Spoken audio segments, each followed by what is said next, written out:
এটা কি কোনো জিন্দিগি হলো ভাইয়া?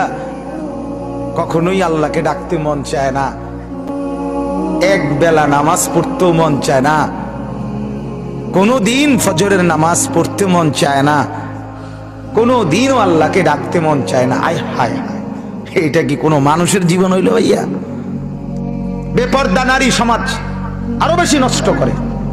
যে মেয়েটা বেপর্দা হইয়া অসংখ্য যুবককে নিজের শরীর দেখাইলো, আল্লাহর কসম এই সমস্ত যুবকের গুনার সমপরিমাণ পীড়া ওই নাফরমান মেয়ের কাঁধে উঠবে, মহিলার কাঁধে উঠবে, কোনো সন্দেহ।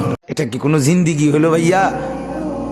কখনোই আল্লাহকে ডাকতে মন চায় না, এক বেলা নামাজ পড়তেও মন চায় না, কোনো দিন ফজরের নামাজ পড়তে মন চায় না, কোনো দিনও আল্লাহকে ডাকতে মন চায় না। আয় হায় হায়, এটা কি কোনো